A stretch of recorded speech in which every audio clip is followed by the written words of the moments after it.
Got a job teaching math at a private school. It didn't require a teacher to have a teaching certificate, and I found that I really loved it.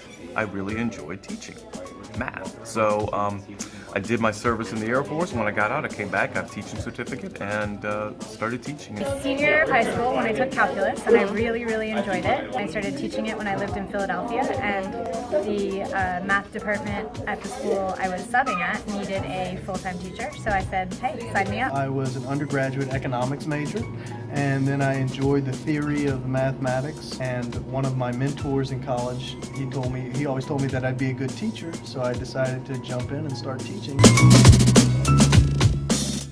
Makes it interesting for me, and what I try to help people understand is that it's like a big game, and it has rules that kind of follow what happens in actual life.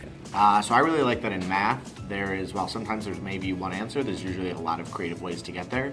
And I think sometimes students struggle. They think there's just one way to do it. There's a right or wrong answer. It's black or white, but it's really, it's more about this process and this way of thinking about the world than say, maybe just this one way. Math is all about logic, and logic is the basis for everything that we know and love.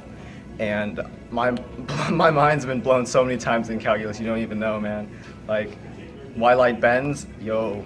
Everything about math makes it interesting, that it always works. There's one right answer.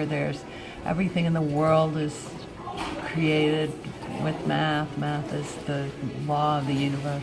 I think it's kind of, it's logical. You don't really explain why. Well, you guess you have to explain why sometimes, but you don't have to explain with like these philosophy. It's just numbers. You just know the stuff. People who are struggling in math, well, the idea is to practice. It is practice, and make them perfect. There is no, nothing else out there for them. You just have to practice. It's not something that you can be born with. It's not a talent. You have to learn it.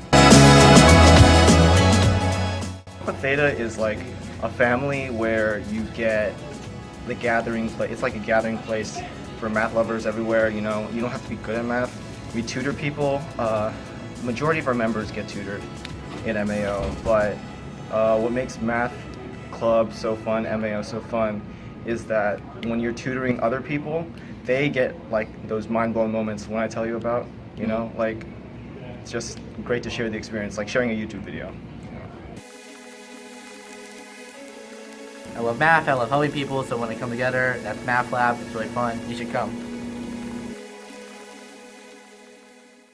So what did one math textbook say to the other math textbook? I don't know what. Boy, have I got problems. What did the number 0 say to the number 8? I don't know what. Nice belt. Hey girl, what's your sign? Is it pi over 2? Because you're the one. Someone was so afraid of negative numbers that they would stop at nothing to avoid them. I don't have a math joke, but I have one of my favorite quotes about math. It's from an 8-year-old, and he said, when the aliens come, they won't speak English, they'll speak math. What did the acorn say when it grew up? I don't know what. Gee, I'm a tree. Why are circles so hot, said the triangle. The other triangle replied, because they're 360 degrees. Why do mosquitoes not bite mountain climbers? I don't know why. Because vectors don't cross with scalars. You get it, right? Yeah. Okay.